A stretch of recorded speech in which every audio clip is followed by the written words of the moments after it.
students, my name is Muhammad Ahmad. I am from Department of Mathematics, Lal University, Dehradun. Students, आज का जो हमारा topic है वो है सिंप्लेक्स मेथड। सिंप्लेक्स मेथड जो है वो हम ऑपरेशन रिसर्च और ऑप्टिमाइजेशन थ्योरी इन दोनों कोर्सेज में पढ़ते हैं। तो सिंप्लेक्स मेथड का जो बेसिक पर्पस है वो है लीनियर प्रोग्रामिंग प्रॉब्लम के ऑप्टिमल सॉल्यूशन फाइंड करना, यानी कि ऐसे सॉल्यूशन फाइंड करना जिससे हमारा ऑब्जेक्टिव फंक्शन या तो मैक्सिमाइज होता है या मिनिमाइज होता है। तो उम्मीद करता हूं कि आपने प्रीवियस लेक्चर देखा जिसमें आपने समझा कि लीनियर प्रोग्रामिंग प्रॉब्लम क्या होती है, ऑप्टिमल और फिजिकल सॉल्यूशन क्या होते हैं, और आपने देखा कि किस तरह लीनियर प्रोग्रामिंग प्रॉब्लम को हम स्टैंडर्ड फॉर्म में कन्वर्ट करते हैं। तो सिंप्लेक्स मेथड को समझने के लिए, इसके एल्गोरिथम को समझने के लिए हम एक एग्जांपल करेंगे। तो स्टेप बाय स्टेप जिस तरह हम एग्जांपल करते जाएंगे तो सिंप्लेक्स मेथड का जो एल्गोरिथम है वो हमें समझ आता जाएगा। तो चलिए एग्जांपल शुरू करते हैं। तो हमारे पास एग्जांपल है maximise z is equal to 2x1 plus x2 minus 3x3 minus 2x4। हमें ऑब्जेक्टिव फंक्शन दिया गया है और क्या दिया गया है, कुछ कंस्ट्रेंट्स हैं।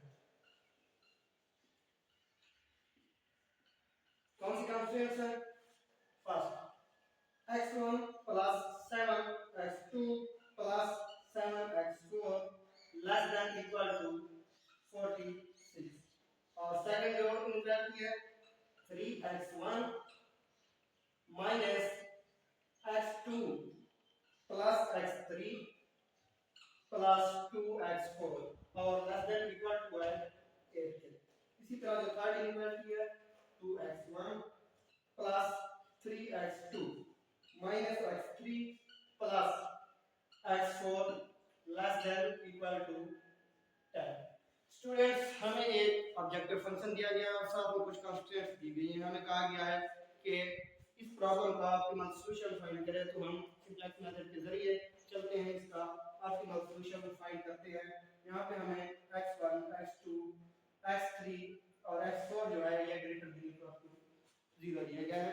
तो सबसे फर्स्ट स्टेप जो है, सबसे पहला स्टेप, उसमें हम ये करते हैं कि जो हमारे पास कंस्ट्रेंट्स हैं इनको हम स्टैंडर्ड फॉर्म में लिखते हैं, या यूं कहें जो हमारे पास लीनियर प्रोग्रामिंग प्रॉब्लम दी गई है इसकी स्टैंडर्ड फॉर्म बनाते हैं। तो किस तरह बनाते हैं? सबसे पहले जो ऑब्जेक्टिव फंक्शन है उसकी लेफ्ट हैंड, उसके राइट हैंड साइड पे जितने भी हमारे पास वेरिएबल रहेंगे हम राइट साइड में ले आएंगे। तो ये हो गया z 2x1 minus x2 plus 3x3 plus 2x4 is equal to 0। इसी तरह जितने कंस्ट्रेंट्स हैं इनको हम स्टैंडर्ड फॉर्म में लिखेंगे। अगर देखें, अगर यहाँ पे लेस देन इक्वल टू हो तो यहाँ पे हम एक वेरिएबल इंट्रोड्यूस कराएंगे जिसे हम कहते हैं स्लैक वेरिएबल, और यहाँ पे अगर हमारे पास ग्रेटर देन इक्वल टू हो तो हम एक नया वेरिएबल इंट्रोड्यूस कराते हैं जिसे हम कहते हैं सरप्लस वेरिएबल। तो गिवन कंडीशन में, गिवन हमारे पास जो प्रॉब्लम है उसमें हमारे पास तमाम इनइक्वालिटीज में लेस देन इक्वल टू है तो हम स्लैक वेरिएबल इंट्रोड्यूस कराएंगे। तो देखें ये हो जाएगी x1 plus 7x2 plus 7x4 और प्लस एक स्लैक वेरिएबल s1, तो ये इक्वल हो जाएगा 46 के। इसी तरह जो सेकंड इनइक्वालिटी है उसे हम लिखेंगे 3x1 minus x2 plus x3 plus 2x4 और एक नया स्लैक वेरिएबल s2, तो ये इक्वल हो जाएगा 8 के। इसी तरह जो थर्ड इनइक्वालिटी है इसे हम लिखेंगे 2x1 plus 3x2 minus x3 plus x4 और एक नया स्लैक वेरिएबल s3, तो ये इक्वल हो जाएगा 10 के। और यहाँ पे जितने भी हमने स्लैक वेरिएबल इंट्रोड्यूस कराए हैं इनको भी हम ग्रेटर देन इक्वल टू 0 लिखेंगे, यानी x1, x2, x3, x4 और स्लैक वेरिएबल जो है ये तमाम ग्रेटर देन इक्वल टू 0 है। इसके बाद हम क्या करते हैं, हमारा नेक्स्ट स्टेप है इनिशियल फिजिकल सॉल्यूशन फाइंड करने का। उसके लिए हम टर्म इस्तेमाल करते हैं बेसिक वेरिएबल और नॉन बेसिक वेरिएबल। तो सबसे पहले देखते हैं कि बेसिक वेरिएबल्स होते क्या हैं। स्टूडेंट्स देखें, हम इनके कोएफिशिएंट्स लिखते हैं तमाम वेरिएबल के। x1 की कोएफिशिएंट क्या है 1 3 2, x2 की क्या है 7 -1 3 और x3 के 0 1 -1, x4 की क्या है 7 2 और 1। इस तरह तरह जो हमारे पास स्लैक वेरिएबल्स हैं उनके 1 और सेकंड थर्ड में तो ऐसा नहीं है तो हमने 0 और 0 लिख दिया। और जो s2 है वो फर्स्ट इक्वेशन में नहीं है तो वहां पे हमने 0 लिखा और सेकंड में है तो 1, थर्ड में भी नहीं है। और जो s3 एक राइट वेरिएबल हमने इंट्रोड्यूस कराया था ये फर्स्ट और सेकंड इक्वेशन में नहीं है और थर्ड में है। तो देखिए स्टूडेंट्स ये जो s1 s2 और s3 स्लैक वेरिएबल्स हैं ये हमें आइडेंटिटी मैट्रिक्स दे रहे हैं तो हम इन्हें as a basic variable treat करेंगे और जो हमारे पास बाकी वेरिएबल्स हैं वो ट्रीट होंगे as a non basic variable. तो फिजिकल सॉल्यूशन फाइंड करने के लिए हम सबसे पहले जितने भी हमारे नॉन बेसिक वेरिएबल्स हैं इनको हम कंसीडर करते हैं कि ये इक्वल टू 0 है, यानी कि x1 x2 x3 और x4 इन्हें हम 0 लेते हैं और इसकी करस्पॉन्डिंग हमें जो हमारे बेसिक वेरिएबल्स हैं उनके सॉल्यूशन मिल जाते हैं, यानी कि s1 is equal to 46, s2 is equal to 8 और s3 is equal to 10। देखिए ये इनिशियल फिजिकल सॉल्यूशन है, लेकिन हमने फाइंड करना है हमारा ऑप्टिमल सॉल्यूशन। तो ऑप्टिमल सॉल्यूशन हम किस तरह फाइंड करते हैं, तो उसके लिए हमारे पास जितनी भी हमारी इक्वेशंस हैं हम इनकी टेबुलर फॉर्म बनाने लगे हैं। टेबुलर फॉर्म का मतलब हम टेबल बनाने लगे हैं, तमाम इस डेटा को टेबल में हम पुट करेंगे। तो देखिए हम किस तरह टेबल बनाते हैं। देखिए सबसे पहले हम एक टेबल ड्रा करते हैं। यहाँ पे हम फर्स्ट कॉलम में ये हम कैपिटल B से डिनोट कर रहे हैं। यहाँ पे सबसे पहले हम लिखते हैं अपना ऑब्जेक्टिव फंक्शन और उसके बाद अपने बेसिक वेरिएबल। कौन से बेसिक वेरिएबल है, s1 है, s2 है और s3 है। ये तो हो गया फर्स्ट कॉलम।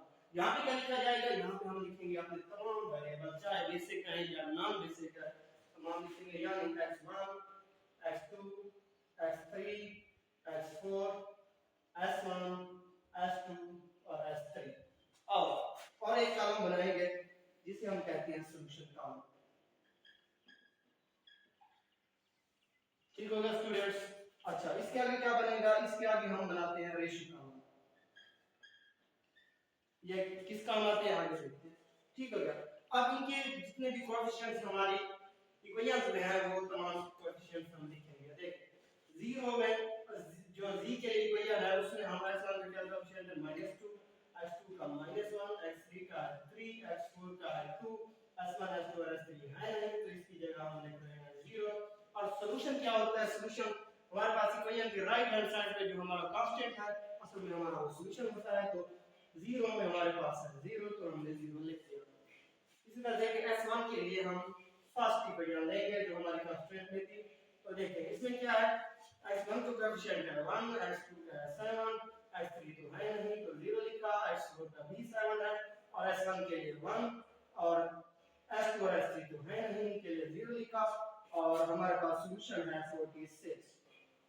और अगर s2 की बात करें तो x1 के लिए है 3, s2 के लिए है -1, x3 के लिए 1, x4 के लिए है 2, s1 तो है नहीं 0 लिख दिया, s2 के लिए 1 और s3 के लिए भी 0 और कांस्टेंट है हमारे पास 8। तो अगर बात करें हम s3 के लिए तो x1 का कोएफिशिएंट है 2 और s2 का है 3, s3 का है -1, s4 का है 1, s1 और s2 तो है नहीं की जगह 0 लिखा और s3 के लिए 1 और हमारे पास जो सॉल्यूशन आया वो आया 10। स्टूडेंट्स ये सबसे मेन स्टेप था।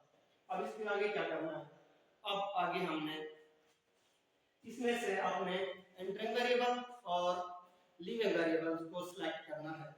तो एंटरिंग वेरिएबल क्या होता है, देखिए स्टूडेंट्स हमारे पास दो ही किस्म की प्रॉब्लम आ सकती हैं, या तो हमें अपने ऑब्जेक्टिव फंक्शन को मैक्सिमाइज करना होगा या मिनिमाइज करना होगा।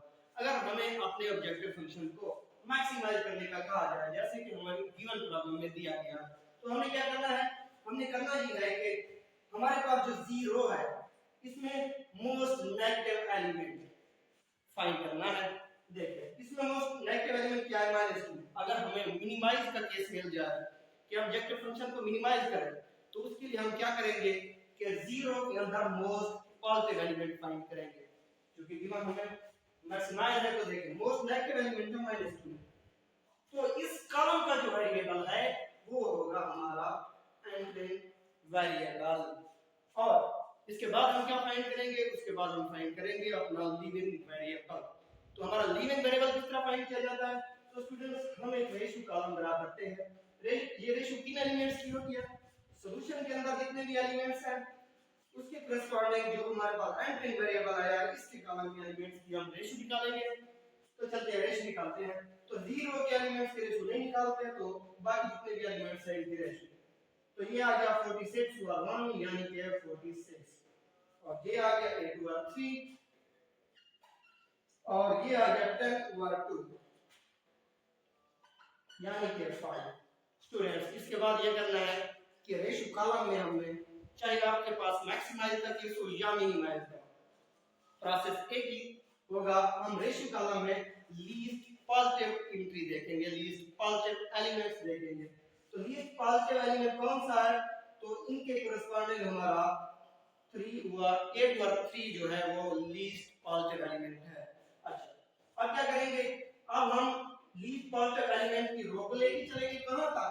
जहां तक हमारे पास जो एंटरिंग वेरिएबल है उसका कॉलम है। तो इनके इंटरसेक्शन पर जो हमारे पास एलिमेंट आएगा वो दरअसल हमारा होगा पाइवट एलिमेंट, और इसी पाइवट एलिमेंट के सामने जो हमारा वेरिएबल होगा वो होगा हमारा लीविंग वेरिएबल। अच्छा तो यहाँ पे हमारा लीविंग वेरिएबल कौन सा है? वो है s2। ये है हमारे पास लीविंग वेरिएबल। अच्छा लीविंग वेरिएबल अब हमने क्या करना है? अब हमने गॉस जॉर्डन कंप्यूटेशन इस्तेमाल करना है, यानी कि हम जो हमारा पाइवट एलिमेंट है इसको हमने 1 करना है, और इसके ऊपर और नीचे अबव एंड बिलो जितने भी एलिमेंट्स हैं उनको हमने 0 करना है। तो क्या करेंगे हम? अब करेंगे रो ऑपरेशन। रो ऑपरेशन लगाएंगे इन तमाम रोज पे, तो हमारे पास यहाँ पे 1 और अबव एंड बिलो 0 करेंगे। तो किस तरह रो ऑपरेशन लगाएंगे चलते हैं देखते हैं।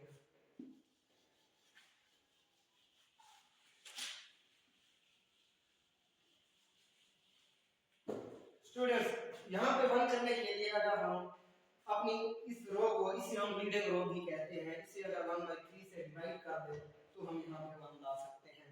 तो हम बिल्कुल ऐसा ही कर रहे हैं। तो हमारे पास लीडिंग रो क्या आएगी? वो आएगी 1 -1/3 1/3 2/3 0 1/3 0 और 8/3। ये दरअसल हमारे पास हमारी लीडिंग रो आ गई है। तो अब हम क्या करेंगे? अब हम इस एलिमेंट को और इसके नीचे जो एलिमेंट है इसे 0 करना है। तो यहाँ पे कौन सी रो ऑपरेशन हम इस्तेमाल करें? तो सबसे पहले हम जी के लिए करते हैं। देखिए अगर हम लीडिंग रो को 2 से मल्टीप्लाई करके अपने 0 के एलिमेंट्स में ऐड कर दें तो हम इस एलिमेंट को 0 कर सकते हैं। तो बिल्कुल ऐसा ही करेंगे, यानी कि z प्लस 2 मल्टीप्लाई लीडिंग रो, यानी लीडिंग रो को हम 2 से मल्टीप्लाई करके z में ऐड कर देंगे।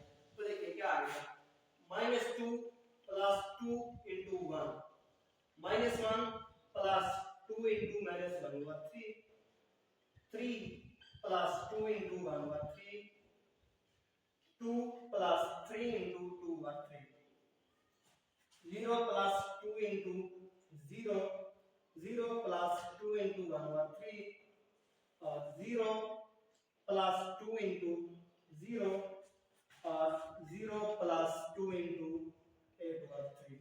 स्टूडेंट्स ये हमारे पास एलिमेंट्स आ गए। तो इसे हम सिंपलीफाई करके अपने रिक्वायर्ड एलिमेंट्स निकालते हैं। तो वो क्या होगा? यहाँ पे आ गया 0 और ये हो गया -1 -2 हुआ 3, या यूं कहें इसे -5 हुआ 3। अच्छा उसके बाद क्या है? 3 प्लस 2 हुआ 3, इसे हम लिख सकते हैं 11 हुआ 3, और इसको देखते हैं तो 2 प्लस 6 हुआ 3, या इसे हम लिख सकते हैं तो यहाँ पे आ गया 2 प्लस 6 सॉरी यहाँ पे 2 था, ठीक है। तो ये आ गया 2 प्लस 4 हुआ 3, या इसे हम यूं भी लिख सकते हैं 10 हुआ 3, और इसे हम लिख सकते हैं 0, ये तो हो गया 2 हुआ 3 और ये हो गया 0, और यहाँ पे क्या आएगा 16 हुआ। स्टूडेंट्स ये हमने 0 के लिए एलिमेंट्स फाइंड कर लिए हैं। तो हम मजीद रो ऑपरेशन लगाएंगे। कहाँ पे लगाएंगे? अगर यहाँ पे हम हमारी लीडिंग रो को S1 रो से माइनस कर दें या सब्ट्रैक्ट कर दें तो हमारे पास ये एलिमेंट 0 हो सकता है। तो हम कर रहे हैं S1 माइनस हमारी लीडिंग रो, तो क्या हो जाएगा 1 minus 1 7 minus into 1 over minus 1 over 3 0 minus 1 over 3 7 minus 2 over 3 1 minus 0 0 minus 1 over 3 0 minus 0 और 8 minus 8 over 3 sorry 46 यहाँ पे 46 minus 8 over 3। तो हमारे पास सिंप्लीफिकेशन करने के बाद क्या आएगा? यहाँ पर आ गया 0 और ये आ गया 7 प्लस 1 ओवर 3, या इसे हम यूं लिख सकते हैं कि 22 ओवर 3। ये आ गया माइनस 1 ओवर 3, ये आ गया 19 ओवर 3 1 माइनस 1 ओवर 3 0 और ये आ गया 138 माइनस 8 ओवर 3, या इसे हम लिख सकते हैं 130 ओवर 3। तो स्टूडेंट्स ये हमने S1 रो पर हमने रो ऑपरेशन लगाया है। अब हम रो ऑपरेशन लगाएंगे S3 रो के ऊपर। अगर हम अपनी लीडिंग रो को 2 से मल्टीप्लाई करके S3 रो के एलिमेंट से सब्ट्रैक्ट कर लें तो हम इस एलिमेंट को 0 कर सकते हैं।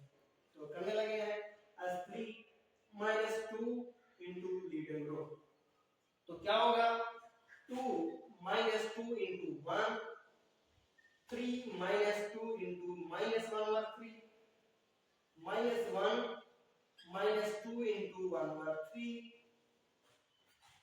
और 1 minus 2 into 2 over 3 और आगे क्या आएगा 0 minus 2 into 0 फिर 0 minus 1 over 2 into 1 over 3 और 1 minus 2 into 0 and 10 minus 2 into 8 over 3। Students ये है हमारे पास रो ऑपरेशन के बाद के सॉल्यूशन। अच्छा इसे हम सिंपलीफाई करके क्या निकालेंगे? यहाँ तो आ गया 0 और यहाँ पे क्या आएगा 3 प्लस 2 ओवर 3, या इसे हम 11 by 3 तो लिख सकते हैं। और यहाँ पे अगर देखें तो -1 -2 ओवर 3, तो ये तो आ गया -5 ओवर 3। तो नेक्स्ट अगर हम देखें ये आ गया 1 -2 ओवर 3 और यहाँ पे हमारे आ गया 0 और ये आ गया -2 ओवर 3 और ये आ गया 1 और ये आ गया 10 -16 ओवर 3, या अगर हम एलसीएम निकालें तो ये आ गया 13 -16 ओवर 3, या इसे हम लिखें 14 ओवर 3। स्टूडेंट्स ये हैं हमारे पास वो तमाम एलिमेंट्स जो हमने रो ऑपरेशन लगाने के बाद हो सकते हैं। अब इन एलिमेंट्स के क्या करना है? अब हमने ये करना है कि इनको हमारे पास जो हमने टेबल बनाई थी इसी तरह की एक और टेबल बनाएंगे, लेकिन उसमें डिफरेंस क्या होगा? उसमें डिफरेंस ये होगा कि हमारा जो लीविंग वेरिएबल है वो लीव कर जाएगा, उसकी जगह पे आ जाएगा एटम वेरिएबल, और जितने भी एलिमेंट्स हैं वो रिप्लेस कर दिए जाएंगे इन तमाम रफ वर्क के बाद आने वाले एलिमेंट्स से। स्टूडेंट्स अब हम एक नई टेबल बनाने लगे हैं, तो इसमें जितने भी एलिमेंट्स हैं इनको हम रिमूव कर देंगे।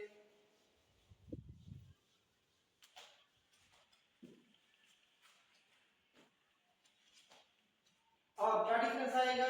जो हमारे पास लीविंग वेरिएबल है उसकी जगह पे हम अपना एंट्री वेरिएबल लिख देंगे, यानी कि एंट्री वेरिएबल था हमारे पास x1 तो यहाँ लिख दिया x1। तो जितने भी एलिमेंट्स हमारे पास हैं इनको हम फिर से एक नई टेबल में लिख देंगे। तो जी के लिए कहां पे है? तो यहाँ देखिए 0 -5 over 3 11 over 3 10 over 3 0 2 over 3 0 और ये आ गया 16 over 3। इसी तरह हमारे पास S1 के लिए क्या है? वो है 0 22 over 3 और -1 over 3 19 over 3 1 -1 over 3 0 और 130 over 3। इसी तरह x1 के लिए देखें क्या है?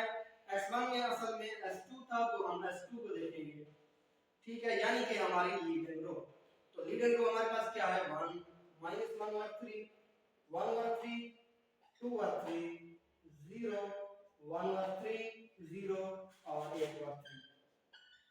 ठीक है, और इसके बाद हम S3 के एलिमेंट्स लिखेंगे तो वो कौन से हैं 0 11 और 3 माइनस 5 और 3 और यहाँ पे क्या आ जाएगा माइनस 1 और 3 और 0 माइनस 2 और 3 1 और लास्ट में हमारे पास कौन सा एलिमेंट आएगा 14 और 3। स्टूडेंट्स अब क्वेश्चन ये है कि क्या यहाँ पे हमें ऑप्टिमल सॉल्यूशन मिल गया, तो आंसर है नहीं। हमें तब ऑप्टिमल सॉल्यूशन मिलेगा अगर कि मैक्सिमाइज का केस होगा तो 0 के अंदर हमने तमाम नेगेटिव एंट्रीज तमाम नेगेटिव वैल्यूज को खत्म करना है। जो ही हमारे पास तमाम नेगेटिव वैल्यूज खत्म हुई ऑप्टिमल सॉल्यूशन हमें मिल जाएगा। अगर कि मिनिमाइज का केस हो तो हमने 0 के अंदर तमाम पॉजिटिव वैल्यूज को खत्म करना होता है। अगर करंट सिचुएशन को देखें तो हमारे पास -5 और 3 वैल्यू है जो कि अभी भी नेगेटिव है। तो अब हम क्या करते हैं, तो हमें सिंपलेक्स मेथड का एल्गोरिथम यही बताता है कि अगर कोई नेगेटिव एलिमेंट्स आपके पास मैक्सिमाइज के केस में बच जाए तो आप जो प्रीवियस प्रोसीजर है उसे दोबारा रिपीट करें, यानी कि दोबारा आपने इंटीजर वेरिएबल सेलेक्ट करना है और दोबारा लीविंग वेरिएबल सेलेक्ट करना है। तो चलें दोबारा हम इंटीजर वेरिएबल सेलेक्ट करते हैं। तो वो होती है 0 के अंदर सबसे नेगेटिव वैल्यू या मोस्ट नेगेटिव हम कहते हैं। तो यहाँ पे सिर्फ एक ही नेगेटिव वैल्यू और यही मोस्ट नेगेटिव है। तो इसका जो वेरिएबल है वो असल में हमारा नया इंटीजर वेरिएबल है। ठीक हो गया। अब हमने करना है लीविंग वेरिएबल को सिलेक्ट। तो लीविंग वेरिएबल किस तरह सिलेक्ट होगा, दोबारा से हम रेशियो कॉलम बनाएंगे। किसका रेशियो कॉलम बनाएंगे, सॉल्यूशन के एलिमेंट्स का विद रिस्पेक्ट टू जो हमारा इंटीजर वेरिएबल कॉलम है उसका। ठीक है, तो 0 के एलिमेंट्स का तो हम रेशियो निकालते नहीं है, तो बाकी एलिमेंट का रेशियो देंगे 130 और 3 डिवाइडेड बाय 22 और 3। तो ये हो जाएगा 130 और 3 मल्टीप्लाई 3 और 22, या इसे हम लिख सकते हैं 130 और 22, या इसे हम लिख सकते हैं 65 और 11। तो हम लिख रहे हैं 65 और 11।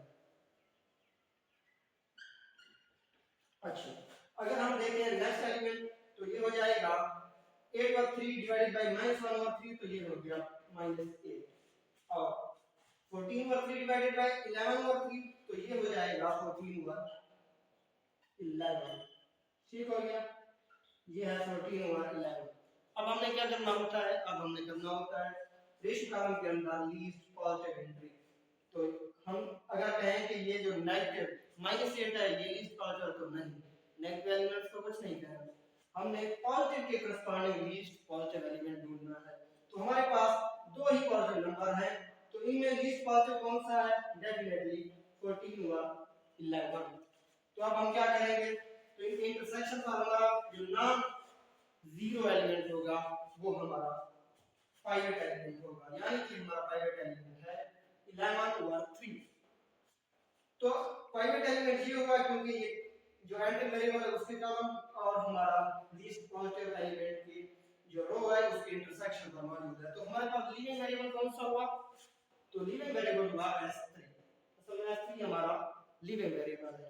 अब हम क्या करने वाले हैं, दोबारा से हम सिमिलर प्रोसेस यानी कि दोबारा रेफर करेंगे जिसमें हम ऑपरेशन लगाएंगे और दोबारा से एक टेबल बनाएंगे। तो चले दोबारा से रेफर करते हैं।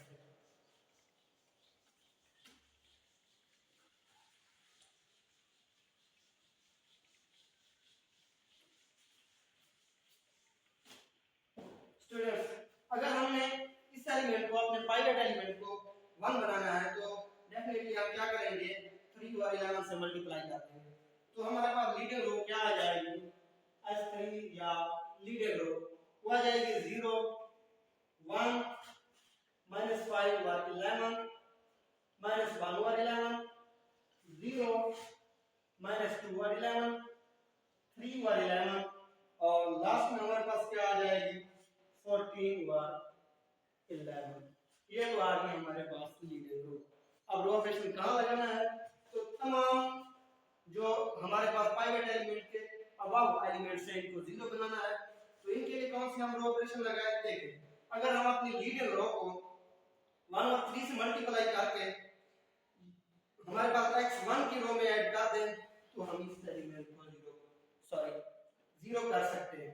तो हम यही करने वाले हैं, यानी x1 प्लस 1 और 3 इनटू लीडिंग रो को 1 और 3 से मल्टीप्लाई करके x1 के एलिमेंट्स में ऐड करेंगे तो क्या होगा, यहाँ पे आ जाएगा 0 प्लस 1 और 3 इनटू 0 और यहाँ पे आ जाएगा माइनस यहाँ पे आएगा यहाँ पे आ जाएगा माइनस 1 और 3 प्लस 1 और 3 इनटू 1। ठीक हो गया। और नेक्स्ट क्या आएगा 1 और 3 प्लस 1 और 3 इनटू माइनस 5 और 11। और नेक्स्ट क्या आएगा 2 और 3 प्लस 1 और 3 इनटू माइनस 1 और 11। नेक्स्ट आएगा 0 प्लस 1 और 3 इनटू 0। नेक्स्ट क्या आएगा 1 और 3 प्लस 1 और 3 इनटू हमारे पास आएगा माइनस 2 और 11। अच्छा नेक्स्ट क्या आएगा 0 प्लस 1 और 3 इनटू 3 और 11। फिर नेक्स्ट कौन सा एलिमेंट आएगा 8 और 3 प्लस 1 और 3 इनटू 14 और 11।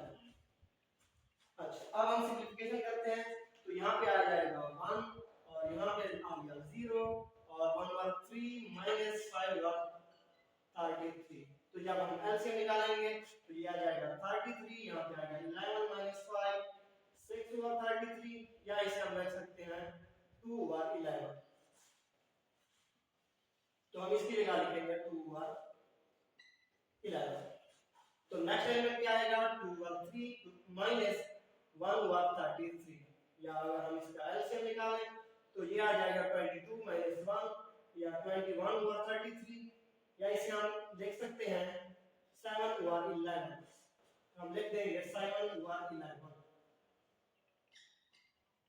नेक्स्ट एलिमेंट यहाँ तो आ गया 0 और यहाँ पे 1 और 3 माइनस 2 और 33, या अगर हम लिखें तो ये आ गया, अगर हम इसका एलसीएम निकालें तो 33 और 11 माइनस 2 इक्वल टू 9 और 33, जैसे हम लिख सकते हैं 3 और 11। तो हम इसकी जगह पे 3 और 11 लिख रहे हैं। अच्छा तो नेक्स्ट एलिमेंट क्या है 8 और 3 प्लस 14 और 33, इसे अगर हम लिखें तो ये आ जाएगा 33 और ये 88 प्लस 14, या यूं कहें 102 और 33। अगर हम सिंपलीफाई करना चाहें तो ये आ जाएगा 34 और 11। तो इसकी जगह पे हम लिख रहे हैं 34 और 11।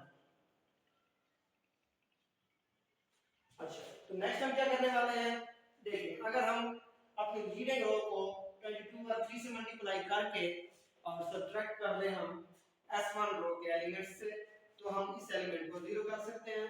तो ये होगा S1 22 और 3 इनटू लीडिंग रो। तो देखिए 0 22 और 3 इनटू 0, इसी तरह 22 और 3 22 और 3 इनटू 1 और -1 और 3 -22 और 3 इनटू -5 और 3, सॉरी 5 और 11। इसी तरह 19 और 3 -22 और 3 इनटू -1 और 11 और 1 -22 और 3 इनटू 0 और -1 और 3 -22 और 3 इनटू -2 और 11। और नेक्स्ट एलिमेंट क्या आ जाएगा 0 -22 और 3 इनटू 3 और 11। और लास्ट एलिमेंट क्या आएगा हमारे पास, तो वो होगा 130 और 3 -22 और 3 इनटू 14 और 11। स्टूडेंट्स अब हम इसे सिंपलीफाई कर लेंगे। तो देखिए यहाँ पे तो आ गया 0 और यहाँ पे भी 0 और यहाँ पे -1 और 3 और ये हो जाएगा प्लस 110 और 33। अगर हम इसका एलसीएम निकालें तो आ जाएगा 33 और यहाँ पे आ जाएगा -11 प्लस 110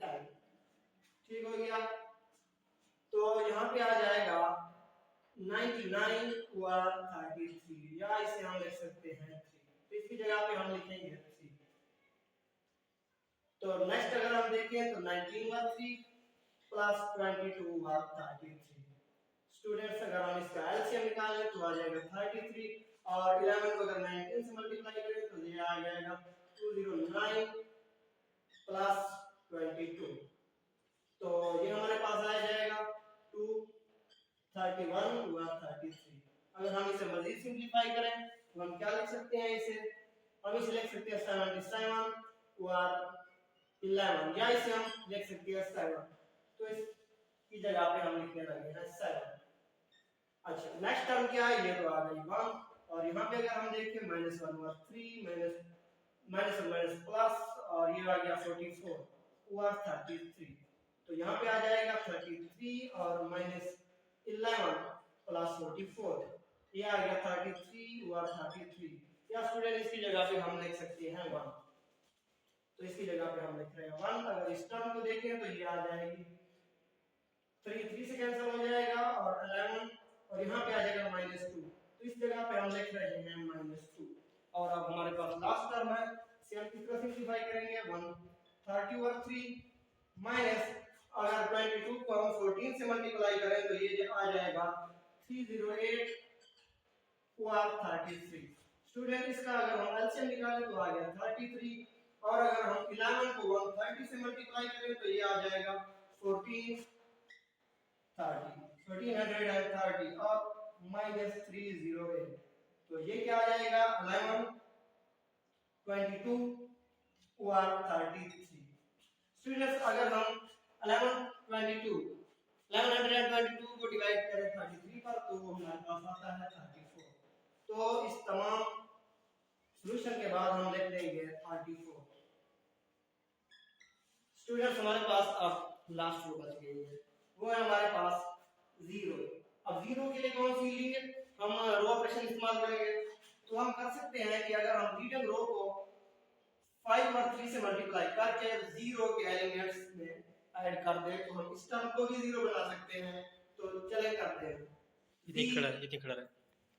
अच्छा स्टूडेंट्स अब हम क्या करने वाले हैं, हम करने वाले हैं ये तो हमारे पास एलिमेंट है, इसे 0 करने वाले हैं, दूसरा यानी z प्लस 5 और 3 इनटू हमारे लीडिंग रो, यानी कि लीडिंग रो के एलिमेंट्स को अब हम मल्टीप्लाई करेंगे 5 और 3 से, और हमारे 0 के एलिमेंट में ऐड कर रहे हैं। तो देखिए ये आ गया 0 प्लस 5 और 3 इनटू 0, और यहाँ पे आ गया -5 और 3 प्लस 5 और 3 इनटू 1, और यहाँ पे आ गया 11 और 3 प्लस 5 और 3 इनटू -5 और 11, और यहाँ पे आ गया 10 और 3 प्लस 5 और 3 इनटू 0, सॉरी इनटू -1 और 11 है, ठीक है, -1 और 11। तो यहाँ पे क्या आ गया 0 प्लस 5 और 3 इनटू 0, और नेक्स्ट आ गया 2 और 3 प्लस 5 और 3 इनटू -2 और 11, और नेक्स्ट आ गया हमारे पास 0 प्लस 5 और 3 इनटू 3 और 11, और यहाँ पे आ गया लास्ट एलिमेंट 16 और 3 प्लस 5 और 3 इनटू 14 और 11। स्टूडेंट्स आप फिर से सिंपलीफाई करने वाले हैं, तो यहाँ पे तो आ गया 0, और यहाँ पे भी 0, और यहाँ पे क्या है 11 और 3 -22 25 और 33, या इसे हम लिख सकते हैं 20 अगर हम इसका एलसीएम लें, ठीक है। तो देखिए अब 11 मल्टीप्लाई 11 यानी कि आ गया 121 -25, ये तो आ गया 96 और 33। अगर हम इसका सिंपलीफाइड आंसर देखें तो क्या आ जाएगा 32 और 11, तो हम लिख रहे हैं 32 और 11, 32 और 11, और यहाँ पे क्या आ जाएगा 10 और 3 -5 और 33। अगर हम इसका भी एलसीएम निकालें तो ये आ गया 110 माइनस 5 और ये आ गया 105 और 33 सिंप्लीफाइड देखें तो ये आ गया 35 और 11 तो हम लिखने लगे हैं 35 और 11 35 और 11 और ये तो आ गया 0 और यहाँ पे क्या आ गया 2 और 3 माइनस 10 और 33 और अगर हम देखें तो ये एलसीएम आ गया 33 ये हो जाएगा 22 माइनस 10 आ गया 12 और 33 और इसे अगर हम सिंपलीफाई करें तो ये आ गया 4 और 11 तो हम लिख रहे हैं 4 और 11 स्टूडेंट्स नेक्स्ट एलिमेंट को अगर देखें तो ये आ गया 5 और 11 और अगर इसको मजीद सिंपलीफाई करें 16 और 3 प्लस 17 और 33 और अगर हम देखें इसका तो आ गया स्टूडेंट एलसीएम तो आ गया 33 और अगर हम मल्टीप्लाई करें तो ये आ गया 176 प्लस 70 और ये आ गया 246 और 33 स्टूडेंट्स अगर हम मजीद सिंपलीफाई करें तो 3 से डिवाइड कर सकते हैं तो यहाँ पे हमारे पास क्या आ जाएगा 82 और यहाँ पे हमारे पास क्या आ जाएगा 11 तो इसकी जगह पे हम लिख रहे हैं 82 और 11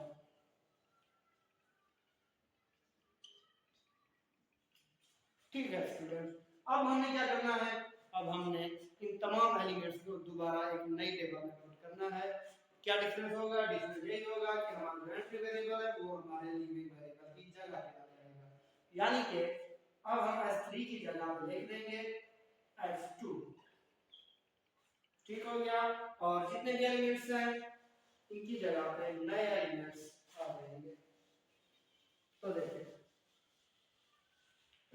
तमाम एलिमेंट्स को रिमूव कर देंगे और हम लिखने लगेंगे d के लिए कौन से एलिमेंट्स हैं यहाँ कौन से एलिमेंट है 0 है फिर से 0 है 32 और 11 है 35 और 11 है 0 है 4 और 11 है 5 और 11 है और हमारे पास है 82 ठीक हो गया इसके बाद हम क्या लिखेंगे s1 के एलिमेंट्स कौन से हैं 0 है फिर से 0 है 3 है 7 है 1 है और फिर से 1 है और क्या है हमारे पास 2 और हमारे पास सॉल्यूशन के लिए क्या है 34 है इसी तरह अगर हम लिखें x1 के एलिमेंट्स x1 के कौन से एलिमेंट्स है 1 है 0 है 2 और 11 है और 7 और 11 है 0 है 3 और 11 है और यहाँ पे एक टर्म को हमने सिंपलीफाई नहीं किया था तो ये हमारे पास था 1 और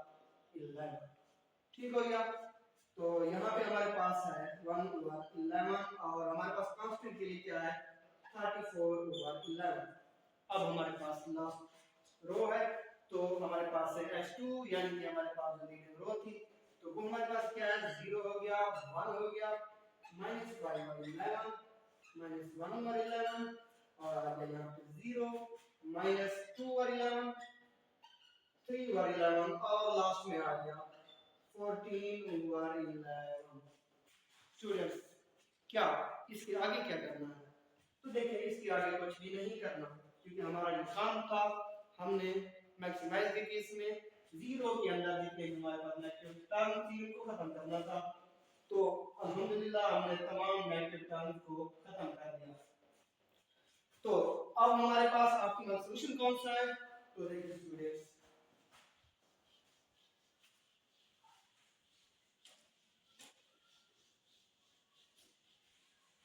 हमारे पास जो वेरिएबल्स की वैल्यूज हैं असल में ये हमारे पास सॉल्यूशन है जिसे हम ऑप्टिमल सॉल्यूशन कहते हैं और इसी सॉल्यूशन पर हमारा जो ऑब्जेक्टिव फंक्शन है वो मैक्सिमाइज हो जाता है तो देखें s1 हमारे पास है 34 और x1 के लिए है 34 और 11 और x2 के लिए हमारे पास है 14 और 11 तो ये है हमारे पास वेरिएबल की वैल्यूज और हमारा ऑब्जेक्टिव फंक्शन मैक्सिमाइज हो रहा है तो उसके लिए हमारे ऑब्जेक्टिव फंक्शन की जो वैल्यू है वो है 82/11 यहाँ पे हमने लिखने में थोड़ी मिस्टेक की है, तो हमारे पास z की जो ओरिजिनल वैल्यू आई है वो आई है 82/11, यानी कि ये जो हमारे पास ऑप्टिमल सॉल्यूशन है, इस पर हमारे ऑब्जेक्टिव फंक्शन की जो मैक्सिमाइज वैल्यू है वो है 82।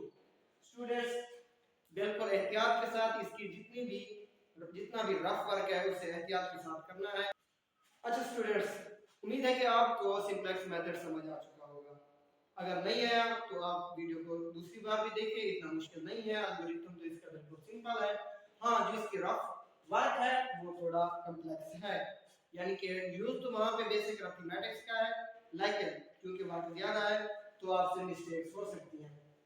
तो इन मिस्टेक से बचें, और जितनी प्रैक्टिस आप ज्यादा करेंगे तो आपको ये मेथड ज्यादा समझ आएगा। तो मिस्टेक से बचते रहें, वरना आप कह रहे होंगे कि चल साथ की हसरत दिल महरूम से निकले, मैथमेटिक्स का जनाजा है बड़ी धूम से निकले। इजाजत चाहता हूँ।